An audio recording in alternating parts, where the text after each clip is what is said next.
started like any other breezy afternoon at Kensington Palace. Guests strolled through the gardens, sipping tea and admiring the perfectly trimmed hedges, expecting the usual polite smiles and photo ops from the royal family. Nobody imagined that history was about to change in front of their eyes.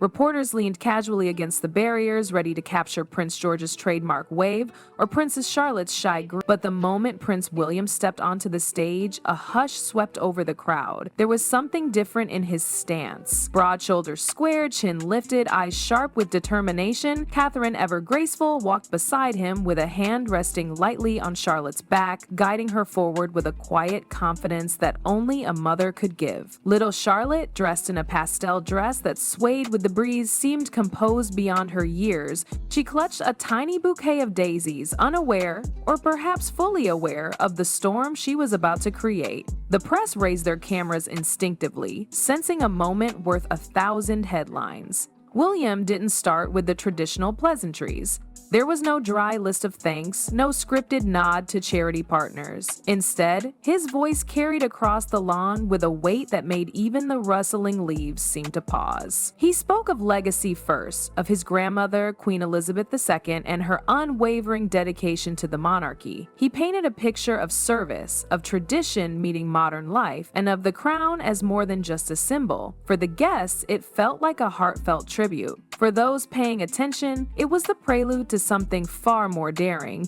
Then, with a breath that seemed to tighten the air, William dropped the words that made jaws slacken across the palace grounds. "My daughter, Princess Charlotte, will begin her official duties as a crown representative." The collective gasp was audible. A few guests even turned to each other to confirm they'd heard correctly. Charlotte, no older than a primary school student, had just been ushered into the front line of royal duty. The ripple effect was instant. Photographers leaned forward, shouting her name, capturing the first official images of a future leader stepping into history. Charlotte, remarkably poised, didn't flinch. She placed the daisies on the podium in front of her father and gave the tiniest nod as if she'd been waiting for this moment all along. Behind them, Prince George observed in solemn silence, his hands clasped in front of him like a miniature statesman. The absence of King Charles and Queen Camilla was impossible to ignore. Their empty seats on the front row were like a silent headline in themselves. Whispers had already been circulating in palace corridors, rumors of the king's fatigue, of his increasing withdrawal from public life, and of William's growing influence. Now the whispers felt like confirmation. This wasn't just a charming family moment. This was a shift in the monarchy's center of gravity. Guests began murmuring about the significance. Charlotte stepping into the spotlight at such a young age wasn't just a symbolic gesture, it was a statement. It signaled a monarchy ready to evolve, to hand the microphone to the next generation earlier than anyone had anticipated. The timing was striking too.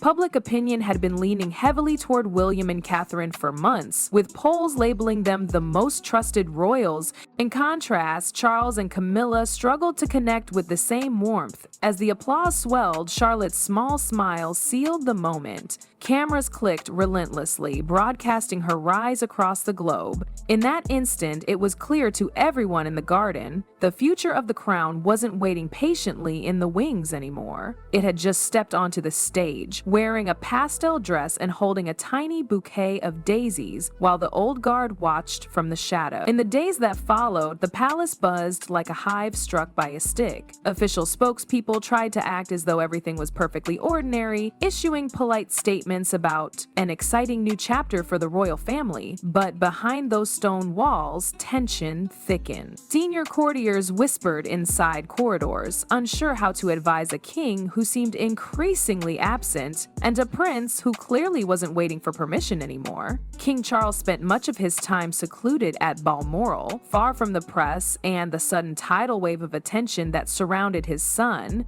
Sources close to the staff described him as quiet, almost withdrawn, occasionally taking long walks through the gardens with his dogs. Camilla, on the other hand, refused to disappear into the background. She convened late-night meetings with advisors, trying to reclaim control over a royal narrative that had slipped from her grasp. Every headline belonged to William, Catherine, and now Charlotte. It was a spotlight Camilla had fought years to occupy, and suddenly it was fading. The public response was electric. Charlotte's shy nod and soft smile became instant viral sensations, replayed endlessly on television and splashed across magazine covers. Commentators called her the people's princess in training, drawing comparisons to her grandmother, Diana. Memes and fan pages celebrated her composure, while polls showed a surge of affection for William's young family. For many, it wasn't just about a cute child taking on ceremonial duties. It felt like a passing of the torch, a quiet promise that the monarchy might survive the modern age after all. But every smile in the papers created a frown in Clarence House. Camilla watched footage of the garden announcement on repeat, studying every detail. To her, Charlotte's introduction wasn't innocent, it was strategic. She saw Catherine's guiding hand, William's steel gaze, and the careful choreography that elevated their branch of the family above all others. For years, Camilla had worked tirelessly to soften her public image, to transform from controversial companion to accepted queen consort. Now she felt the ground shifting beneath her feet. Meanwhile, William wasted no time capitalizing on the momentum.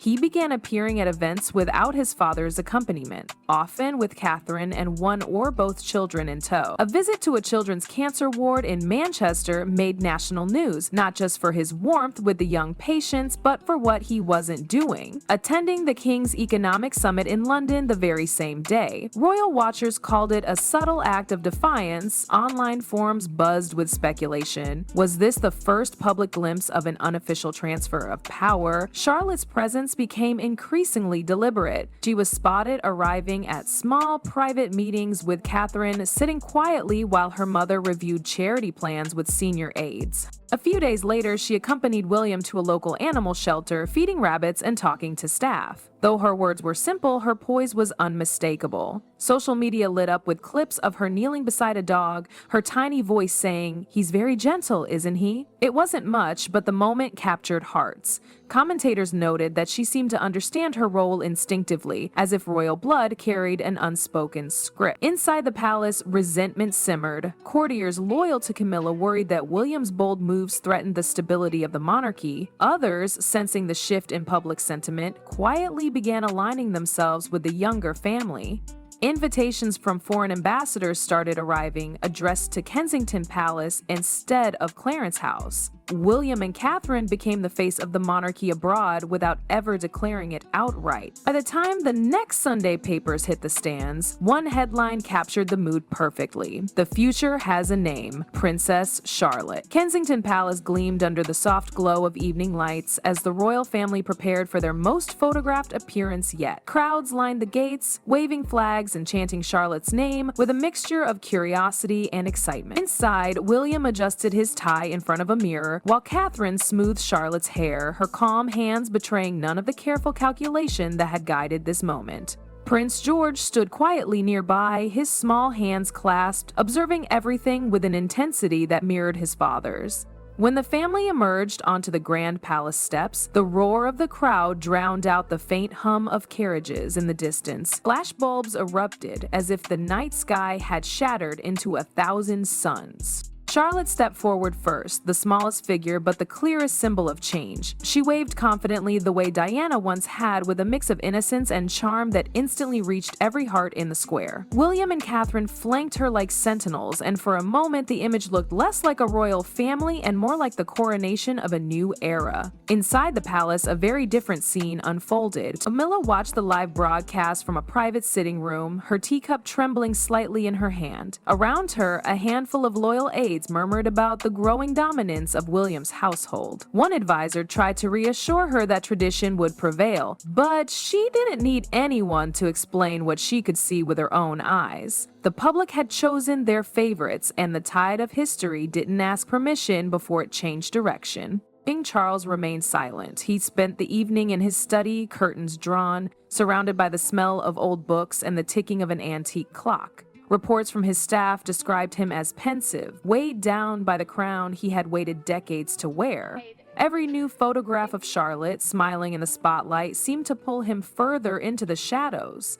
Though he still held the title of king, the glow of the monarchy was moving elsewhere. The international press captured the shift with striking clarity. Newspapers from New York to Sydney ran front-page images of Charlotte standing proudly with her parents, headlines proclaiming her the new face of the crown. Commentators praised William and Catherine for modernizing the monarchy without discarding its gravitas. Even seasoned critics admitted that the family had tapped into something powerful, a story of renewal, of continuity without stagnation. Behind the walls of Kensington, William and Catherine reviewed the coverage late into the night. They didn't speak in triumphant tones, the air between them was steady, grounded. Catherine scrolled through the headlines, noting which ones resonated most with the public. William leaned back, hands clasped behind his head, a faint smile playing on his lips. They both understood that they were no longer simply participants in the royal machine. They were steering it. Charlotte, oblivious to the complexities swirling around her, slept soundly upstairs with her new stuffed rabbit from the animal shelter visit. To her, the day had been full of handshakes, cameras, and kind faces. To the world, it was the day the monarchy's future became visible. In the weeks that followed, the palace calendar shifted. Invitations from foreign dignitaries were addressed to William and Catherine first. Media outlets began framing royal coverage around the young family rather than the reigning king and queen. Polls confirmed what the crowds had already declared: the heart of the monarchy now beat at Kensington. History books would one day record it as the quiet evening when the crown began to pass, not through abdication or crisis, but through the simple, undeniable charm of a little girl waving to a world ready for something new.